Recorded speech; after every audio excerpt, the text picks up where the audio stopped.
Well, it's taken a while to get back out again, but we're here at Bramble and it's the first week of November. We've had a bit of frost, but today the conditions are good. It's quite warm for the time of year, it's not too much wind, and more importantly, I've found some bubbling fish.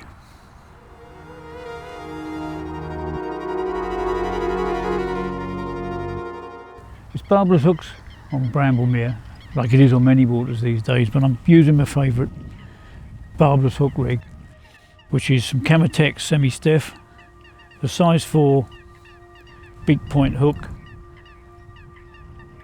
so we can get it to stop moving in the wind.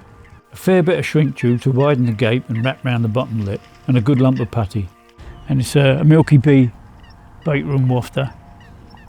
I had some really good success on cherry mealwood, so we're giving them a go here.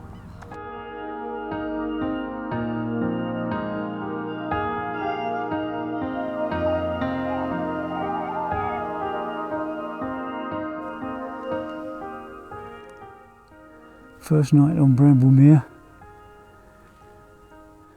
more or less bang on 8 o'clock in the evening. 26 pounds 10 ounces. Couldn't ask for a better start. Look at that. What a peach.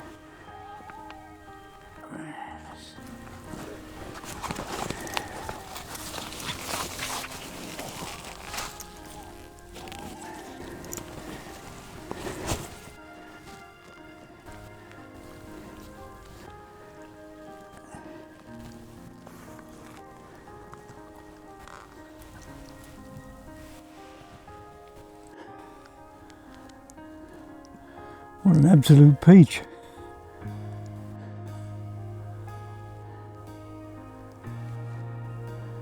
Can't ask for better.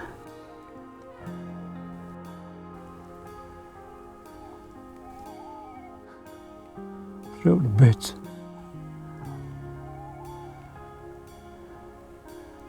Let's get her back here. Oh, what a gem.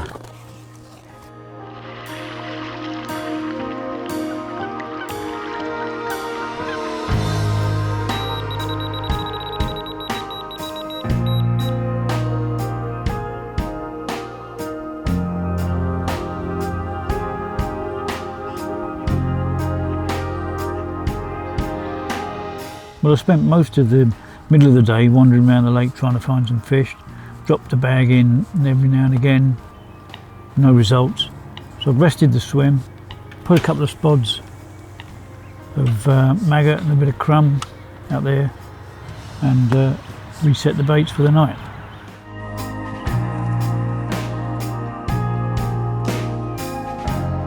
More of this little chap and 5 of his friends later.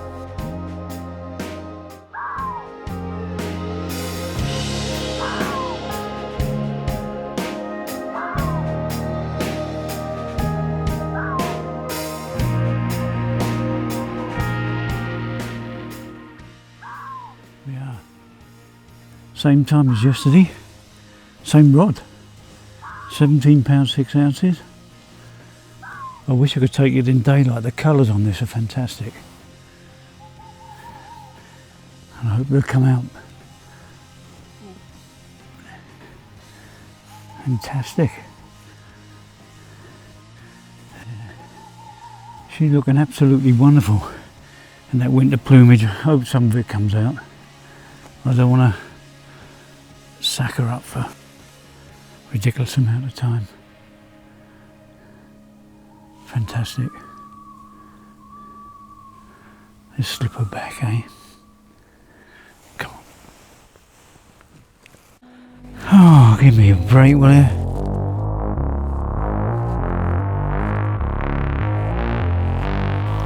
A little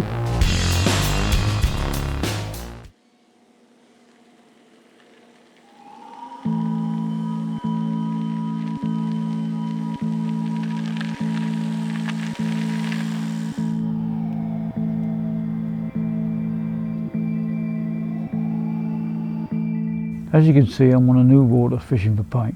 I've had to retire from my local one because the access is a bit difficult. And I've always appreciated my local water, But it's only when you start again trying new waters that you realise just how unique it was for throwing up big fish, and plenty of them. I spent most of my time here at the moment scratching to find a bite and mind catch a decent fish. The weather's been good, so I've been able to get out in the boat float trolling, but I haven't been able to find anything at all.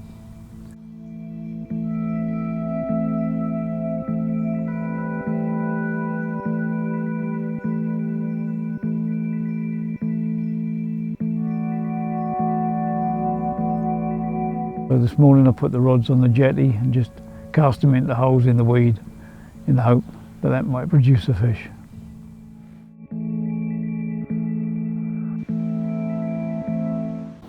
Whilst the rods are fishing off the decking, I thought I'd take this opportunity to show you my float trolling rig. Now at the business end we've got 18 inches of wire trace and 2 size 6 trebles. Now for those who are interested, I use Fox 30-pound easy twist wire, and I like to use ESOX trebles, which are quite a heavy duty treble. On the end of that is number 8 swivel, and that is attached to a ball bearing swivel and a link that is attached to the main line. And when I'm float trolling I use 65-pound Grand Slam braid. It's a high vis yellow and it floats really well, and I also use exactly the same stuff for when I'm long range drifting. So that's attached to the braid. Free running on the braid is a bit of John Roberts stiff tubing. Now that can vary in length, but this is 4 or 5 inches at this moment. And on that tubing is a drilled bullet with a slot in it. The slot just allows me to slide it off the braid. And if I want to change the weight, put heavier weights on, put smaller weights on. So that's just for ease of use. There's a couple of beads on there that can be used to help lock things in place, and importantly at the end of it there's a bit of heavy duty silicone tubing that pushes on to the rig tubing, and then I just pull that ball bearing swivel into that tubing and it just locks it in place. Sliding on the lines, a float I use for trolling. Now this is just a standard sea fishing type float that I've adapted.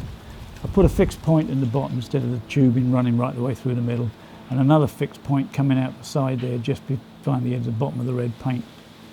Attached to that, 2 small link swivels. That allows me to take the float off when I'm in transit, or indeed to change the float and put on a vane drifter float. And then that just slides up and down the line, terminates in a small bead and a couple of float stops, and they can obviously be adjusted to set the bait to the depth that you want to fish. And that's basically the rig I'm using.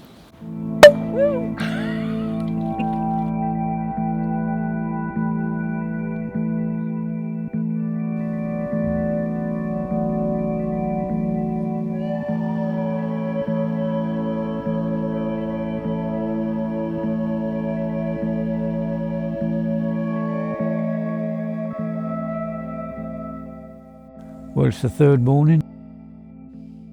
First 2 days were absolutely perfect conditions for float trolling.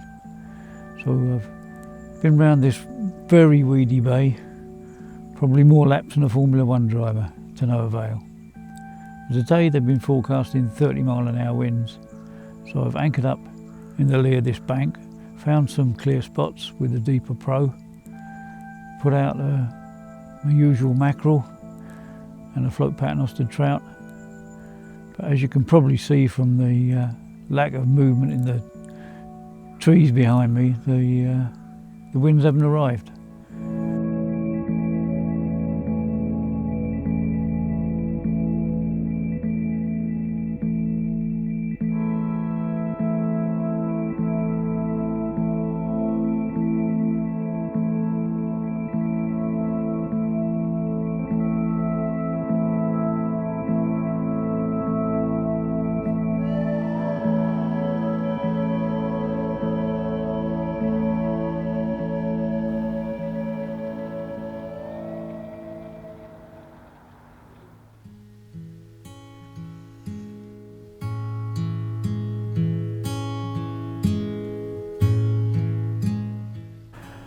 this is revisiting somewhere I haven't been. I was trying to calculate it earlier on.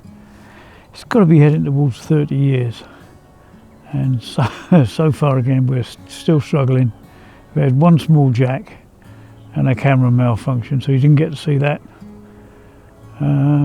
But we'll be out again tomorrow. Weather's supposed to be pretty rough tomorrow, but maybe that'll bring some fish on. Anyway, we'll see tomorrow. Oh, here we go. Float paternostered lamprey.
I think we're on again.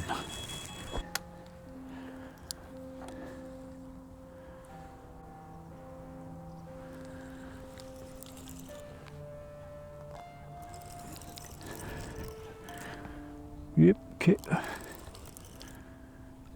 I think they like the lamprey.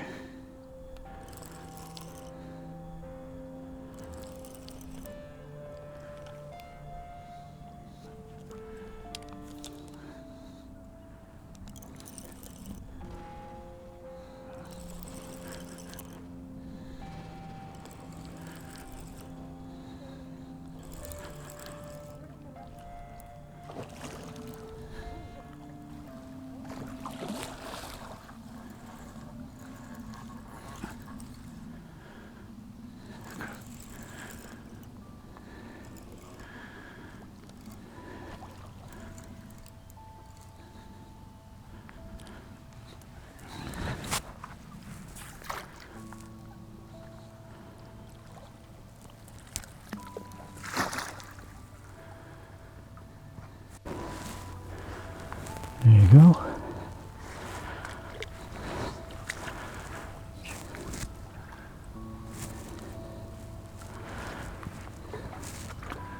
Just a bit bigger than the last one. Beautiful.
Gosh, what a difficult morning it's been. The first two fish came at bite time, which happened to be during torrential rain, and I can only apologise for the quality of the videos, even if it came out, because even the GoPro was steaming up. Fortunately the rain stopped now. The wind has done a complete 180-degree turn round. The sun's coming out and the temperature is dropping dramatically. But we'll stick it out for this afternoon, and that'll be the end of the trip. Well, that indeed proved to be the last fishing trip of a very difficult year. I didn't get out to do as much fishing as I hoped I would, but then again I suppose in reality I was lucky to be getting out at all. And if it wasn't for the support and help from my wife, and indeed kicking me out the door when I was feeling sorry for myself, I wouldn't have done as much as I did. I've got some repeat trips booked already for next year, so hopefully there'll be some more videos. Thanks for watching, thanks for subscribing. Hope you have a peaceful Christmas and that we meet again in the new year. Cheers for now.